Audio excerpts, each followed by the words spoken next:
Hola amigas y amigos, bienvenidos a esta edición de día martes de El Portal del Villegas, que voy a iniciar con lo que ya es un hecho que ustedes conocen.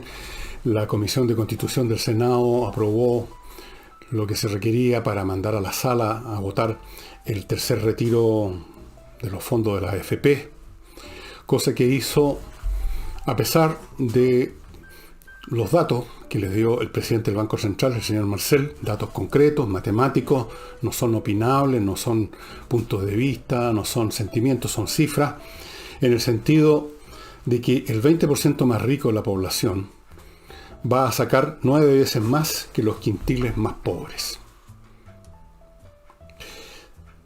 Agregó que con el segundo retiro ya quedaron 2,9 millones de personas, casi 3 millones de personas sin nada en sus fondos de retiro. Y con este tercer retiro van a ser 5 millones los que se van a quedar sin nada en su cuenta. Ustedes recordarán que en tiempos remotos, parecieran como de una era geológica a millones de años de distancia, se discutía en Chile cómo mejorar las pensiones, porque se alegaba que las pensiones eran bajas. El alegato era incluso de personas que no habían nunca o muy poco cotizado, pero les parecía que entonces era culpa de alguien que les estaba robando. Se creó toda una mitología respecto a como que las AFP le estaban robando, poco menos los cotizantes. Y se discutía en términos de, por ejemplo, prolongar la vida laboral, jubilar un poco más tarde, para alcanzar a juntar unos cruciales 2 o 3 años más, muy importantes, pero eso nunca se discutió en serio, nunca llegó realmente a las salas como llegan ahora con tanta facilidad estos proyectos, porque era poco popular. Poco popular decirle a la gente, señora, señor, tiene que trabajar unos 2, 3 o 4 años más para su propio beneficio. No, la gente quiere trabajar lo mismo y ojalá trabajar menos y obtener el máximo posible. Entonces nunca se discutió nada. Entonces, ahora, ¿qué tenemos? No tenemos una población que esté reclamando porque sus pensiones van a ser bajas y cómo hacemos el milagro de la multiplicación de los panes o de la multiplicación de las cotizaciones en este caso. No. Ahora vamos a tener 5 millones de personas sin nada. Y yo les pregunto cómo esta tremenda semilla que se sembró, esas 5 millones de personas, cómo se va a enfrentar esa situación. ¿Quién va a ser el que va a pagar? ¿Quién va a ser el que va a sostener a esos 5 millones de personas? Desde luego, obviamente, van a presionar al Estado para que los mantenga, no sé, con una pensión universal, así como ahora hay algunos que quieren una renta universal y les parece el mejor derecho del mundo, y le llegan a uno peticiones, los mails para que se sume a la campaña del ingreso universal. Bueno, 5 millones se van a quedar sin nada gracias a este tercer por ciento, 10%. Los únicos que van a salir beneficiados es el grupo superior, que tiene recursos, que no necesita sacar, pero que se encuentran con que ahora los pueden sacar sin pagar impuestos, así que van a sacar lo que se les dé la gana. Y listo, pues. Y esas personas van a usar ese dinero para inversiones, van a hacer lo lógico, o no sé, lo van a consumir, pero ellos no van a tener ningún problema. Ya son personas con rentas más altas, igual les va a quedar en sus fondos, etc. Así que todos los argumentos de Marcel no sirvieron absolutamente de nada. Y adicionalmente, cuando después de la exposición, o antes, no sé el orden, la señora Cox, una señora Cox, que es representante de la AFP, iba a iniciar su exposición acerca de la postura de la AFP respecto a eso, no la dejó partir el señor Urresti, senador socialista, que ya nos ha dado muchas muestras de su inefable talento, y con un tono áspero, insolente, agresivo y descortés, increpó a la señora Cox, diciéndole, entre otras cosas, dijo muchas cosas, que lo que estaban ellos haciendo, esto de los 10% y ahora el tercer 10%, es una fórmula que no viene por una voluntad divina, sino que es para ayudar a millones de personas.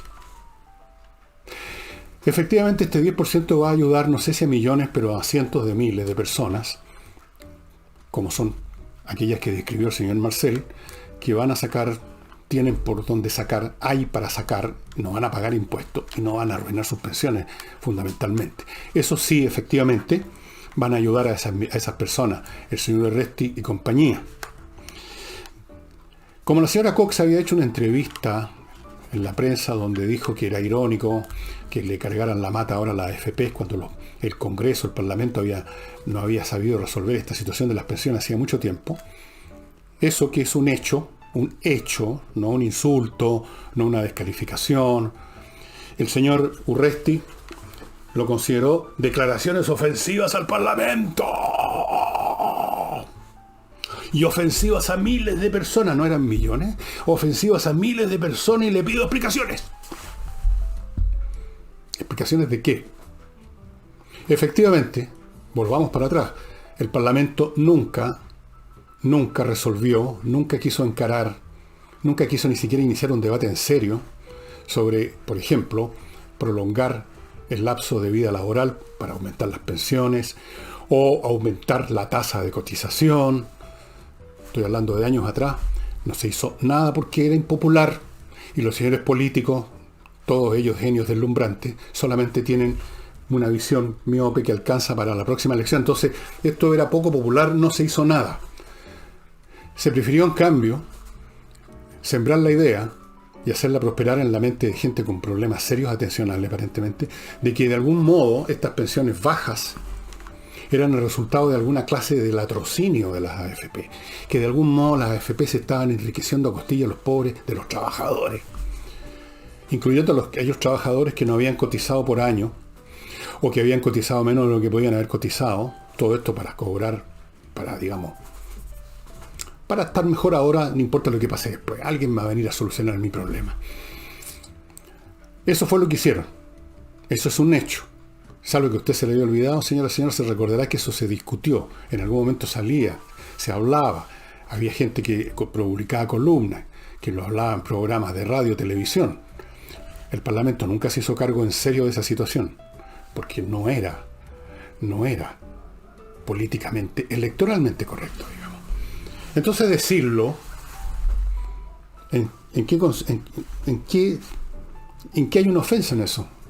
El señor Urresti podía explicar en qué consiste la ofensa que dijo la señora, que espetó la señora Cox. ¿Y en qué sentido esas miles de personas estarían ofendidas? Estas son las frases hechas que estas personas de muy poca inteligencia digan y tiran, las siembran, porque ellos asumen, con esa astucia del que tiene poca inteligencia, que tienen buen resultado con la gente, que la gente va a escuchar, atiza, los AFP, alguien nos robó. No soy yo el responsable de mis cotizaciones, el que me robaron. Y me están insultando. Llegaron la gente de la AFP a insultarme. Lo de Urresti y los demás, la conducta del Parlamento en su conjunto, todos los sectores, que no quisieron en serio tomar este tema y haberlo convertido en el tema de todo un año o 2 años de discusión en el Parlamento, porque estamos hablando de las jubilaciones de millones de chilenos. Bueno, es vergonzoso, fue vergonzoso. Y lo que hace ahora Urresti de tratar de sacar un partido retórico con esa actitud que tomó, esa rotería que llevó a cabo señor Urresti, me parece que lleva, en el caso de él, la vergüenza a la segunda potencia. O sea, eso se llama multiplicar una cosa por sí misma, señor Urresti, por si se le olvidó la aritmética. Da lo mismo entonces lo que dijo Marcel, da lo mismo lo que dijo después la señora Cox, da lo mismo lo que hayan dicho tantas personas que saben de números, cosa que dudo que el señor Urresti se sepa la tabla del 3. Igual va a ir a discutirse, a votarse en la sala, donde se van a sumar a esa votación, por supuesto, todos o prácticamente todos los parlamentarios también de Chile Vamos, que han sido en general en esto, como en tantas cosas, un atajo cobarde. Así es. ¿Qué quieren? Ahora, si quiere, el señor Urresti dice que yo también estoy, ¿cómo dice? Son declaraciones ofensivas. Bueno, veremos qué pasa. Vamos a ver si el señor Urresti y los demás van a estar en el Congreso. Creo que no, me imagino que se van a haber jubilado muy bien. Ellos sí que se van a jubilar muy bien. Cuando en unos años más, estas 5 millones de personas sin un puto peso de dónde sacar ni el 10% ni el 1%, vayan a presionar para que les resuelvan el problema. La frase típica que uno escucha: le exigimos las autoridades. Van a exigir a las autoridades de turno en ese momento 5 millones de personas que no tienen nada. Un gran aplauso para estos grandes parlamentarios repletos de inteligencia que sembraron otro problema que va a explotar, no sé, 5, 10, 15, depende del momento en que se jubile la gran mayoría. Yo me imagino que alrededor de los 10 o 15 años más vamos a tener un problema gigante. Pero Cero Resti va a estar jubilado, los demás van a estar jubilados, qué sé yo, van a estar en sus dachas, felices. Permítame pasar ahora a mi primer bloque comercial, que lo inicio con Entrena Inglés. Como saben, academias de enseñanza de idiomas hay muchas, pero ¿cuáles son las eficientes? Yo les puedo decir de una que es súper eficiente: Entrena Inglés, que ustedes la encuentran en el sitio entrenainglés.cl, con profesores de inglés que saben enseñar y que están dando sus clases online, que es la mejor manera de recibir clase, como uno ya... Mucha gente lo está empezando a comprobar por obligación, pero lo están comprobando. Entrenainglés.cl. Y si usted tiene millas acumuladas por sus viajes recientes o pasados, antes que las empresas aéreas se los eliminen, entre a kmmillas.cl y véndaselos. Ellos le van a comprar el millaje. Así de simple. Convierta esa cifra totalmente abstracta, ilusoria, diría yo. Tengo tantos miles de kilómetros, pero de repente no hay ni uno. Conviértalo en dinero. Conviértalo en dinero constante y sonante. kmmillas.cl. Y si usted maneja una empresa, por ser dueño o por ser gerente, y va a seguir en esto, va a seguir poniéndole el hombro en este país, no va a salir corriendo por otro lado, eso sí, tiene que optimizar el funcionamiento de su empresa, y una parte neurálgica en todas las empresas es el área de gestión. Todo lo que es el papeleo administrativo, que las cotizaciones, los pagos salarios, todo ese movimiento, contable, auditoría, en fin. Ahí siempre hay problemas que a veces saltan a la vista y otras veces, peor todavía, están ahí como un cáncer creciendo invisible, manteniendo a la empresa a medio filo. Controller es una empresa creada por contadores auditores con 20 años de experiencia en grandes empresas norteamericanas que conocen esto de analizar los flujos de gestión y encontrar los puntos donde hay problemas y resolverlos. Son expertos en eso y están disponibles para hacer este examen y dar las recomendaciones del caso a empresas de todos los tamaños. Controller, los datos están a mi derecha, aquí en la gráfica. Contáctese con ellos, cuénteles de su empresa, no le van a cobrar un peso, porque usted les cuente a qué se dedica su empresa, qué tamaño tiene, parece que tengo problemas, ¿por qué no me vienen a ver? Controller, estimados amigos. El presidente anunció una mejoría sustantiva en esto de llamado al ingreso familiar de emergencia, el IFE, que sin requisitos ahora va a llegar a familias del 80% más vulnerable. El 80%. Esta ayuda, este bono, como se llame, va a ser de 100.000 pesos por integrante del hogar. Así que si usted es una familia normal de 4 o 5 personas, va a recibir durante abril, mayo y junio 400 o 500.000 pesos. El costo de este proyecto, de esta iniciativa, que va a llegar, se calcula, a 13 millones de personas, es de 5.500 millones de dólares. Para serle franco, yo no sé de dónde todavía sigue sacando plata el Estado para estas erogaciones, porque esta no es la única. Vayan sumando lo que se ha gastado en otros planes para personas de distintas características, para pequeñas y medianas empresas, un montón, lo que se gastó con los temas de salud, lo que se ha estado gastando. Yo no sé cuántas reservas tenía Chile, si nos quedan reservas o nos estamos endeudando. Me gustaría que en algún momento el ministro de Hacienda le aclarara esto, porque hay mucha gente que piensa que lo que da el gobierno siempre es insuficiente y es el resultado de una especie de tacañería, de que se podría dar cualquier cantidad, que se podría escuchar los cantos de sirena de la oposición, que siempre encuentran todo insuficiente. Pero no, la plata no aparece, no cae como el maná del cielo, tiene que salir de alguna parte. Y si esa parte es el endeudamiento, se tiene que pagar después, y eso tiene consecuencias de todo orden en el aparato económico de la nación. y por lo tanto hay que ser responsable aún y quizás con mayor razón en las emergencias.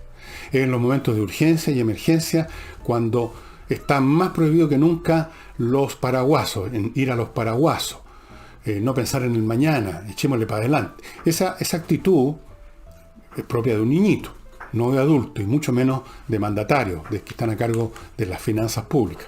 Me gustaría saber por qué no han publicado, no han hecho público, salvo que haya un problema aquí de seguridad nacional, lo que se ha gastado y de dónde ha salido esa plata, para que la gente se vaya pegando, algunos por lo menos, los que se molestan en ver cifras, que se peguen el alcachofazo de todo lo que ha significado, todo el costo que esto tiene y cuáles son los límites.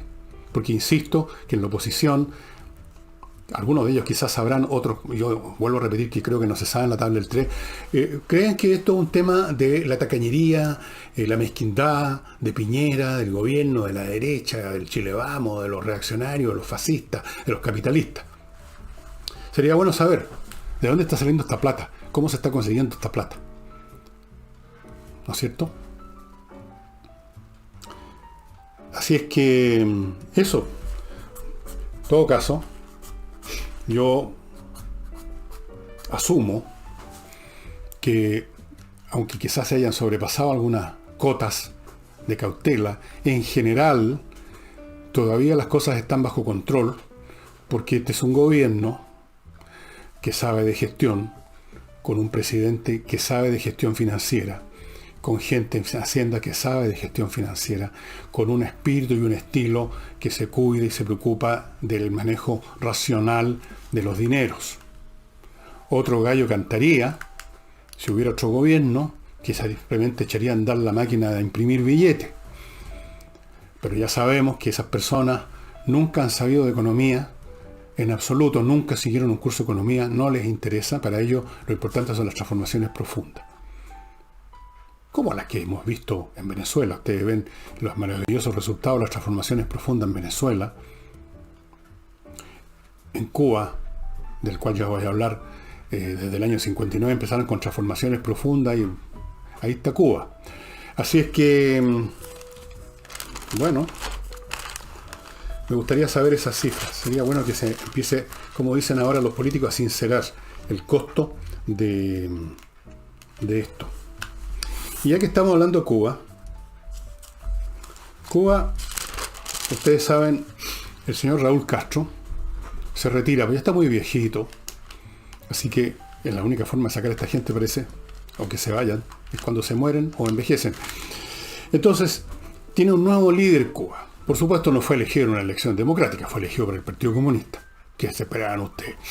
Este caballero se llama don Miguel Díaz-Canel, tiene 60 años, es un chiquillo al lado de los Castro, y según dijo Raúl Castro, que le dio su bendición apostólica,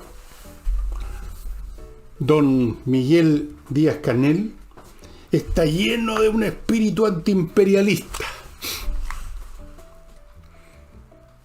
¿Qué significa eso para el pueblo cubano, que ha vivido ya ¿cuántas generaciones? Unas 3 generaciones se llevan de abuelos a nietos ya, viviendo en medio de una economía que por un tiempo vivió la mendicidad, que vivió de la Unión Soviética, después vivió de sus mujeres, lo que se convirtió en un paraíso, con un semiprostíbulo Cuba en un momento dado. Han vivido en las estrecheces y en las escaseces más tremendas.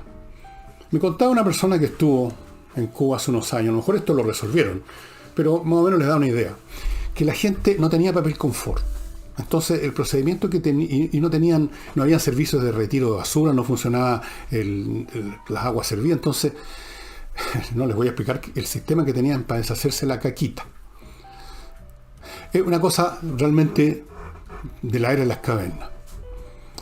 Pero está lleno de espíritu antiimperialista el señor Díaz-Canel, así que estamos al otro lado, los cubanos pueden estar tranquilos, que el estilo antiimperialista.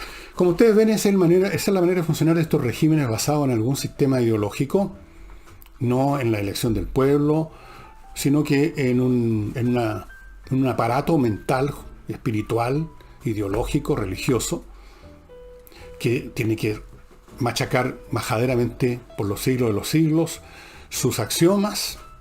El antiimperialismo es un axioma, han vivido toda la vida en Cuba, justificándolo todo por su lucha contra el imperialismo. Salvo, al menos que los imperialistas lleguen con dólares a disfrutar a sus mujeres y dejar entonces unos cuantos dólares. Esos imperialistas son bienvenidos. Las señoras se encargan de atenderlos, las niñas. Así que la lucha antiimperialista. ¿Qué puede esperarse de este cambio en Cuba entonces? No mucho. Los regímenes dictatoriales, basados supuestamente en como digo, en un catecismo donde está encarnada la verdad absoluta, los principios universales del bien de la humanidad en este mundo como en el otro, no pueden cambiar. Si se modifican, se derrumba todo. Es como sacar una carta de un castillo naipe. Entonces, estos regímenes no cambian, sino que eventualmente se desploman. Como se desplomó todo el mundo socialista, se desplomó el régimen comunista en Rusia, en Hungría, en Checoslovaquia, en todos lados, en Rumania eventualmente. ¿Dónde más? En República Democrática Alemana. Se derrumbó porque no funcionan, porque llega un momento en que la gente ya no da más, porque llega un momento en que la élite, que se favorece, la nomenclatura favorecida, como el propio señor Díaz-Canel, que es miembro de la nomenclatura cubana, ya pierden la fe en sus propios principios y empiezan a perder, por lo tanto, la capacidad y la decisión de reprimir más brutalmente, y empiezan a reprimir más suavemente, empiezan a reblandecerse. Se reblandecen y se desploman. El único caso contemporáneo de una dictadura que entrega el poder por sus propios mecanismos que la propia dictadura eligió es el caso chileno, por eso es que es un caso único que estudian los cientistas políticos. Por supuesto que hubo elementos que condicionaron esa entrega del poder de Pinochet, de su régimen. Habían presiones, odio. Todo régimen vive bajo ciertas presiones. Pero normalmente las dictaduras resisten esas presiones mediante fuerza bruta, o finalmente ya no se atreven a usar fuerza bruta y lo echan abajo. Pero así, entregar de acuerdo a un itinerario y un protocolo, eso se vio en Chile. ¿Les gusta? O sea, no les gusta a la gente izquierda. Ellos viven con el mito fundacional de la dictadura brutal, sanguinaria y criminal nada más. No ven ningún otro aspecto. Entonces, Cuba no va a sufrir ninguna transformación. ¿Qué transformación podría sufrir Cuba? O experimentar, más bien dicho. Si una transformación significa automáticamente el fin del dominio del Partido Comunista de toda su gente. Significa que la élite, que desde luego no pasa hambre ni tiene que tirar la caca en un paquete por la ventana, así lo hacían en esos años, me contaban. A los techos los vecinos tiraban el paquete con caca, en papel de diario, el grama, por lo menos que sirviera para algo ese diario. Yo creo que tienen el mejor papel confort del mundo los de la élite. Tienen tiendas especiales, como ocurría en Rusia. En Rusia, en la época en que era la Unión Soviética, habían tiendas especiales para la gente de la nomenclatura donde no podía entrar el Estado llano. Y ahí se encontraban todos los bienes habidos y por haber, desde luego importados de Europa o de Estados Unidos, porque la industria soviética era incapaz de producir esas cosas. Así que seguramente don Miguel Díaz-Canel y todos los demás de la nomenclatura cubana no tienen estos problemas para limpiarse el popó. No tienen problemas para comer. No tienen problemas para educar a sus hijos, a los cuales mandan a universidades europeas. No tienen problemas de ninguna clase. Viven en el pináculo de esta pirámide y por lo tanto una transformación de eso significa que se desploman. ¿Cómo lo permitirían? No hay, como en una democracia, un procedimiento que consiste simplemente en que el pueblo elige a otras personas. Las personas que estaban en el poder se bajan, vuelven a sus vidas privadas sin que les pase nada, esperan quizás otro turno, y así sucesivamente. En casos como estos, estas élites que se han ganado el odio intenso de quienes tienen que ocultar su odio para no sufrir un castigo, yo les sugiero a ustedes que quieran entender esta mecánica del odio intenso que explota con una fuerza terrible cuando ha estado conteniéndose y simulándose que no se lo tiene por años, que vean, porque lo pueden encontrar en Google o en YouTube, probablemente en YouTube, las imágenes que hay de cuando cayó Ceausescu en Rumania, cómo lo hicieron pedazos, porque habían tenido que soportar a ese caballero y su señora, los mataron a los dos, durante años. ¿Cómo lo destrozaron? ¿Cómo lo sacaron a empujones a un patio cualquiera miserable? Y 3 o 4 tipos gastaron el completo cargador de sus metralletas y los pulverizaron a balazo. Hubieran querido matarlos 20 veces. El odio acumulado. Entonces, estas personas, es como hay un viejo refrán que dice, si usted tiene agarrada la cola del tigre, no la puede soltar. Si suelta la cola del tigre, el tigre se va a volver contra usted y se lo va a hacer tira, ¿no es cierto? Ellos están agarrados a la cola del tigre. No pueden entonces hacer ninguna transformación de verdad. Pueden hablar. De modernizar al socialismo. Hay que acompañar. Que esto, que el otro, que la lucha antiimperialista. En eso se han pasado desde el año, por Dios, ya 61 años, 62 años en lo mismo. Qué horror. Pensar que hay gente que nació en ese régimen y está ahora en la tercera edad y no han podido conocer otra cosa. Eso es los regímenes comunistas. Esos son. Piénsenlo bien, porque algunos dirán, no, estas cosas aquí en Chile no pueden pasar. Bien, yo les recuerdo a los que siempre, por su falta de imaginación, por no decir por su falta de inteligencia, creen que porque el día a día parece ser igual, todos los días parecen ser igual al día anterior, que no puede pasar nada. ¿Qué pensaban el 17 de octubre del 2019? Les preguntaría a estas personas. ¿Se imaginaban lo que iba a pasar al otro día y todo lo que se iba a producir en este país? No, ¿no es cierto? Permítanme, estimados amigos, mencionarles ahora, el próximo bloque, a compreoro.cl, donde usted puede comprar oro en moneda, como ustedes pueden ver en la gráfica, o en lingotes de este porte, chiquitísimo, pero aquí chiquitísimo y todo, esto es 24 quilates, 99,99% de oro puro, y por lo tanto esto vale cerca de un palo. Bueno, eso cambia un poquitito todos los días, por ahí. O puede comprar también puede comprar las dos cosas, esto, un lingote de plata, aquí hay 1 kilo, también esto tiene un alto valor. Y la gracia de los metales preciosos es dos. Uno, es un objeto físico que usted controla directamente, literalmente con sus manos. Usted lo tiene en sus manos, usted lo tiene en su caja fuerte, lo tiene en su casa, lo tiene en una maleta, lo tiene fondeado, se lo puede meter al bolsillo, lo puede llevar a donde quiera. No depende, por lo tanto, siendo un objeto físico, de cambios en los protocolos, de los sistemas financieros, de las bolsas, de todas las cosas que pasan con los valores virtuales. Es un objeto físico que usted controla. Segundo, es un objeto físico valioso, es un metal precioso, la plata y el oro, y en todas partes del mundo se lo van a recibir. Así usted sale corriendo, porque se está viniendo abajo el país, y se va con su plata y su oro, y ya tiene algo que le van a recibir. Los valores quizás no, la moneda nuestra quizás no, unas acciones que usted tenía quizás no, quién sabe, no se sabe. Pero esto sí. Compreoro.cl, estimados amigos, es el lugar para comprar.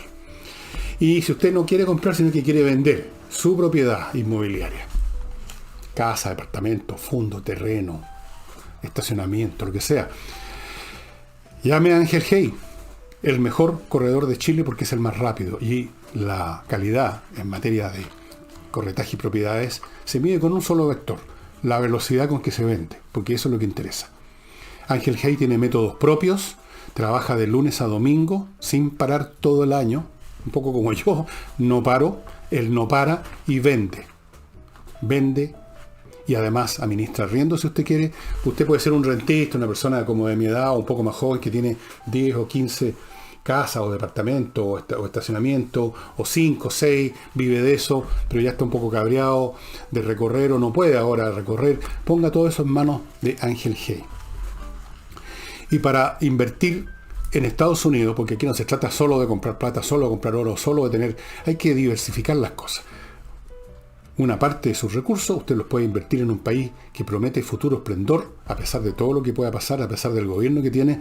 La economía norteamericana es muy potente y se supone que este año crece al 6%, así es que vale la pena invertir ahí. Pero ¿cómo se hace?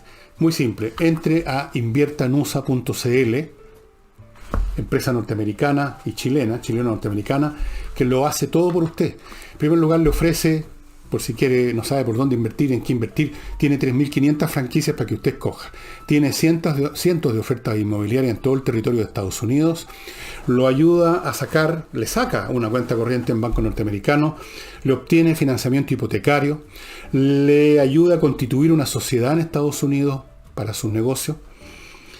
Incluso, si usted quiere, le obtiene una visa de residencia en Estados Unidos para manejar sus inversiones. Los inversionistas no tienen problemas para esto, o tienen mucho menos problemas, y inviertanusa.cl, empresa chileno-norteamericana, se lo consigue. En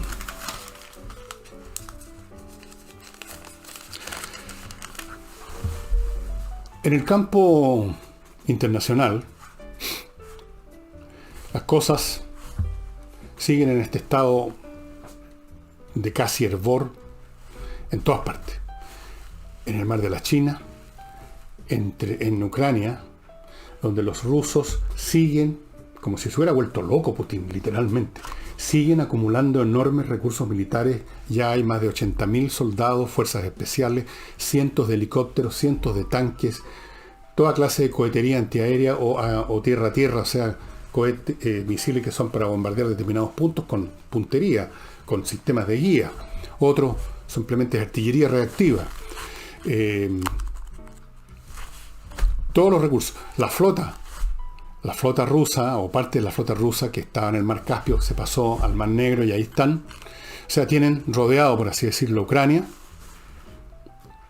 Culpan a Ucrania de todo, con una desvergüenza increíble. O sea, ellos acumulan tropa, pero la culpa, los provocadores son Ucrania. Es difícil imaginar que un país infinitamente más pequeño y menos fuerte que Rusia va a ser el que esté provocando. Uno no provoca un tigre, ¿verdad? Ese es un foco de tensión tremendo.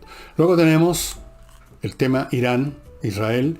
Los iraníes han jurado ante Alá que van a vengar el ataque contra su planta en Natanz. Alguien les pidió por ahí, un columnista, y si es columnista porque lo dejaron escribir eso, o sea, de algún modo representa el pensamiento de muchos en el gobierno iraní, que hay que ir ojo por ojo, diente por diente, y hay que atacar la planta nuclear de Mona, así se llama, de Israel. De Mona creo que se llama así, o Damona, por ahí. Y se han seguido atacando barcos, con el cuidado de no producir un desastre monumental. No se trata de que el barco se hunda en medio de las llamas y que mueran los marinos. No, simplemente los averían con algún misil con una carga explosiva menor, o con una limpet mine, una mina pegajosa, así que se pega al casco, pero no hace un daño tan gigantesco. Los barcos no se hunden, no explotan, no se muere nadie, pero esos barcos quedan imposibilitados de continuar su marcha, tienen que volver. Todo lo que significan costos económicos enormes. Han estado haciendo eso, especialmente los israelíes, a los iraníes, y especialmente a los barcos iraníes que llevan armas a Yemen, o que llevan petróleo para venderlo en algún lado, y eso la propia Naciones Unidas lo tiene, eso por las sanciones, prohibido. Y hay cosas que uno no sabe. Todo esto que les cuento, mucho de ello es de dominio público. Ustedes, cuestión que entren en internet, hay un montón de sitios especializados en noticias de Medio Oriente, hay medios de prensa israelitas que hablan en inglés, no es necesario saber hebreo, hay gente, analistas de otros países que siguen de cerca las situaciones, y hay otras fuentes de información que pueden uno tener o llegar a los oídos. Cuando hay silencio sobre ciertas cosas, en estas materias y en estas situaciones, hay que ponerse en estado de alerta, porque estos silencios son muy elocuentes.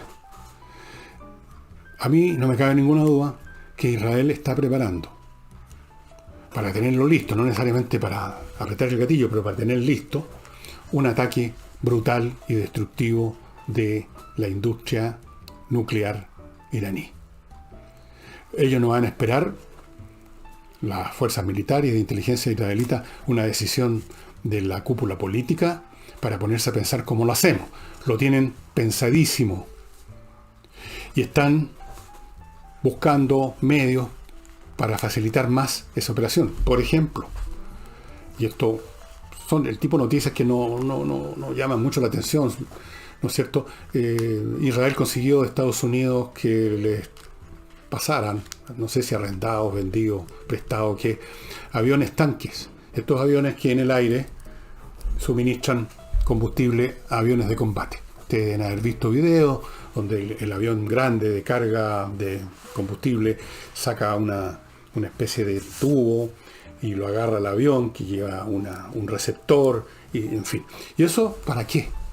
Para que los aviones tengan más autonomía, porque los aviones de combate, como no son tan grandes, tienen un estanque de combustible con un límite determinado, tienen una autonomía de, pongamos, 1000 kilómetros, pero tiene que ser 1000 kilómetros de ida y vuelta, sin considerar todo el combustible que se puede gastar en situaciones de riesgo, de combate con otros aviones o para evadir misiles, donde los aviones tienen que entrar a usar lo que se llama postcombustión para acelerarse y hacer una serie de giros, se gasta mucho combustible.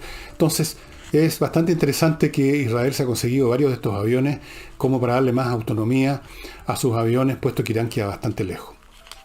Hay una serie de señales que indican que también Israel ha conseguido las bombas de penetración que desarrollaron en Estados Unidos, porque quizás los israelitas han desarrollado las propias, no sé eso. Son bombas hechas, diseñadas, se dejan caer de gran altura, naturalmente con sistemas de guía. Cargan más o menos 10 toneladas de explosivos, que es una cantidad tremenda, explosivos de alta velocidad, amonal o C4, qué sé yo, y están hechos de tal forma que penetran el suelo muchos metros, incluso penetran fortificaciones de concreto. O sea, el tipo de armamento que se necesita para atacar una instalación subterránea. Han conseguido un cierto stock de esos. Y, en fin, hay un montón de signos más de que Israel se está preparando para un eventual ataque contra Irán para destruir sus instalaciones nucleares, así sea que haya que pagar, y eso es lo que todavía demora a Israel, un costo.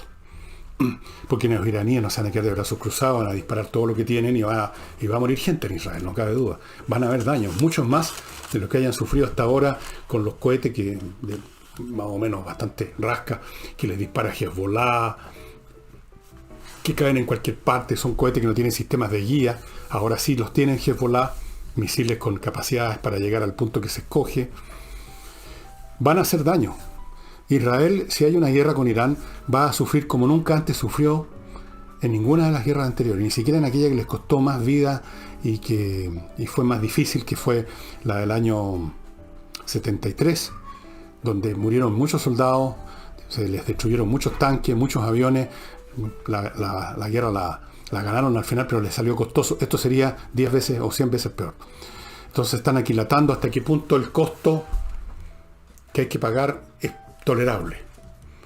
Y la argumentación es, por caro que sea hacer esto ahora, ¿en qué situación que Israel, si dejamos que Irán desarrolle armas nucleares que pueda dejarnos caer en nuestro país con misiles que ya tiene?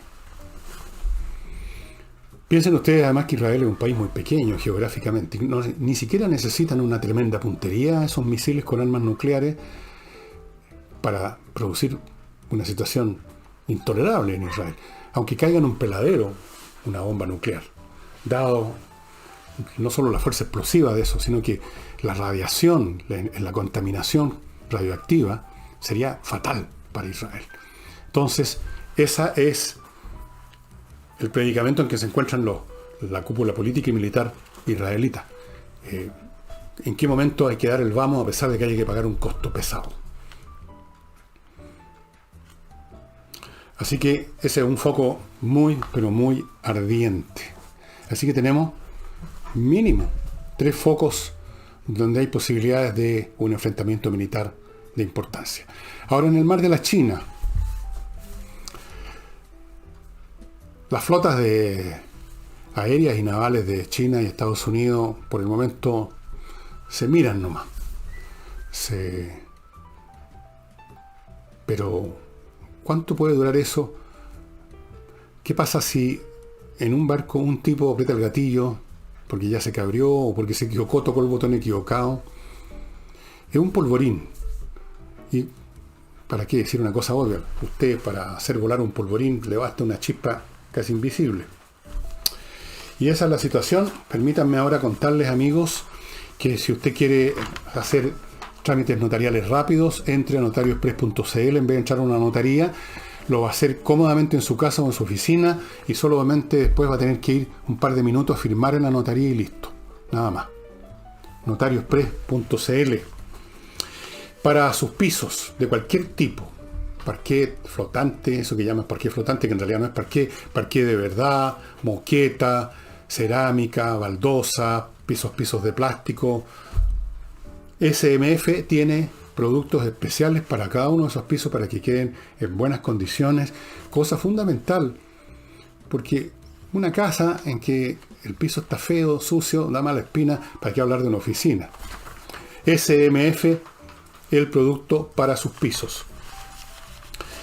Y si usted tiene un problema o va a tener un problema legal civil, no penal, no laboral, civil, pero se está jugando algo importante, más vale ponerse en manos de los mejores. Salinas y Ojeda es un buffet con los mejores en casos civiles, especialistas en casos civiles, como hay tanto, se los he mencionado muchas veces.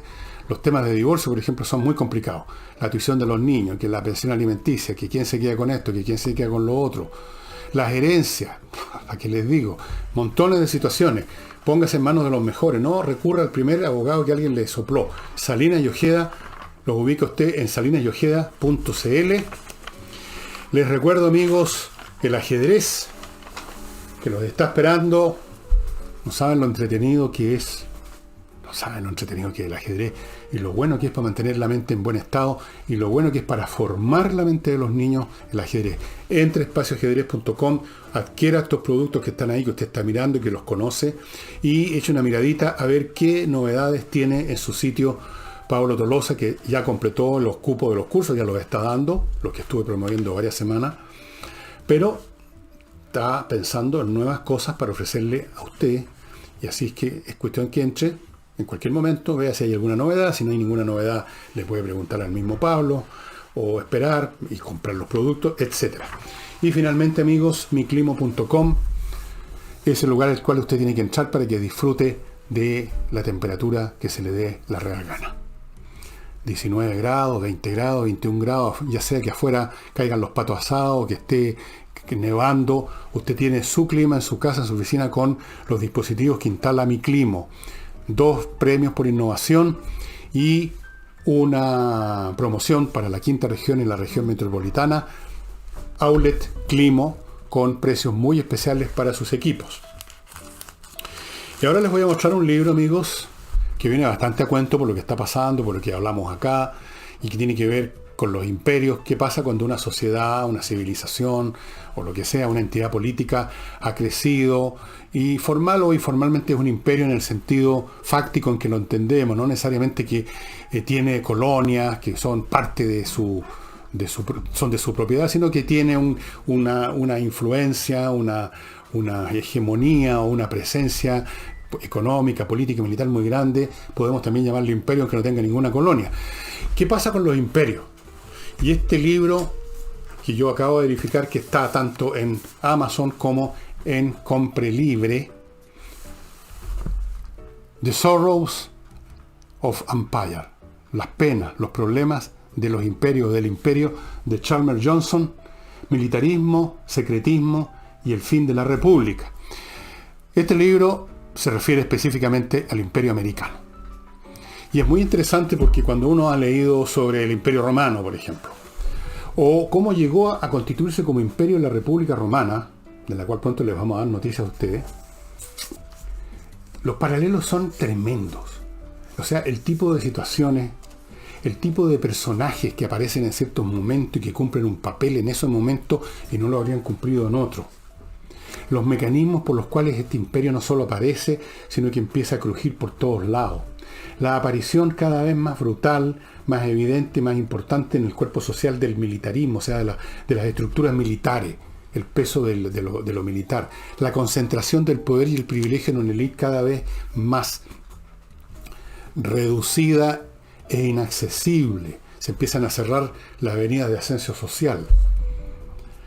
los cambios en los sistemas de valores, el predominio cada vez mayor de mentalidades, como lo vemos en Occidente, hedonistas. O sea, aquí no hay principios, no hay valores, simplemente pasémosla bien, ¿no es cierto? Les leo aquí, por ejemplo, el título de los capítulos. Capítulo 1, imperialismo antiguo y moderno. Capítulo 2, las raíces del militarismo americano. Capítulo 3, hacia la nueva Roma. Capítulo 4, las instituciones del militarismo americano. Capítulo 5, soldados sucedáneos y mercenarios privados. Lo que pasó en Roma.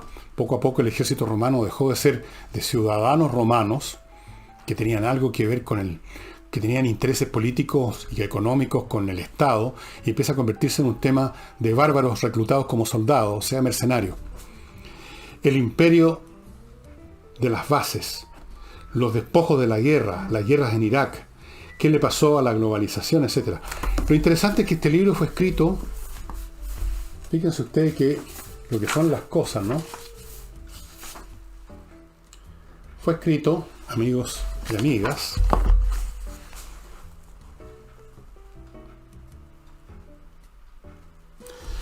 a ver, del 2004. Ya tiene 16 años. Está perfectamente vigente. Porque claro, la historia tampoco se desliza, a pesar de que ahora se ha acelerado tan rápidamente como para que veamos cosas que dejan de ser vigentes de un día para otro. Muy interesante. Está en Compre Libre en castellano. Tiene un título distinto, no dice Las penas del imperio, pero ustedes lo deben buscar por el título, por el nombre del autor, Chalmers Johnson. Tiene algo parecido a esto. Está en castellano. El libro es muy instructivo y les va a iluminar, les va a servir como marco de referencia para entender muchas de las cosas que están pasando, especialmente en este enfrentamiento entre Estados Unidos y China, que según algunos analistas que escribieron después que este caballero, en la época este caballero todavía no aparecía con tanta fuerza China, estaba apareciendo ya. De acuerdo a estos caballeros que han escrito recién, China y Estados Unidos están entrando en la misma dinámica que en un momento dado enfrentó a Esparta con Atenas y dio lugar a la famosa guerra del Peloponeso. Incluso tiene un nombre, le pusieron un nombre a esa situación, como casi inevitable, en que un viejo imperio, un imperio que está un poquito ya instalado, que está satisfecho con lo que tiene, pero aparece un competidor joven, nuevo, ambicioso y que está creciendo más rápido, y entonces se produce ahí una fricción, un conflicto que normalmente ha estallado en guerra, casi siempre. Vamos a ver qué pasa ahora, espero que no, porque ahora una guerra no se va a librar así como así, con balas y bombas, sino que se va a librar con, llegado el caso, con ingenios termonucleares. Y ahí, bueno, en cálculos conservadores, en una guerra termonuclear directa inmediatamente morirían unos 1.000 millones de personas, más o menos. Y la economía mundial y todo sería a las pailas, y otros 500 millones morirían de hambre o en guerras civiles. Sería un desastre monumental del cual la humanidad se tomaría por lo menos unos 50 o 100 años en salir de eso, más o menos. Porque vamos a seguir viviendo, sí. Los seres humanos somos con las cucarachas, no hay manera de exterminarnos, parece. No hay un rayo del espacio exterior. Y eso sería todo por hoy, estimados amigos. Muchas gracias a las personas que se han estado sumando a Patreon. Entrar a Patreon es súper fácil. Hace tiempo que no les contaba cómo. Ustedes entran a la página elvillegas.cl y hay una parte donde usted tica y llega al sitio de Patreon, y ahí usted se pone con $1 si quiere al mes, 2, 3, 4, 5, 6, lo que a usted le parezca conveniente, y se sale en el momento que quiera. Y eso. Y sería todo. Nos estamos viendo mañana.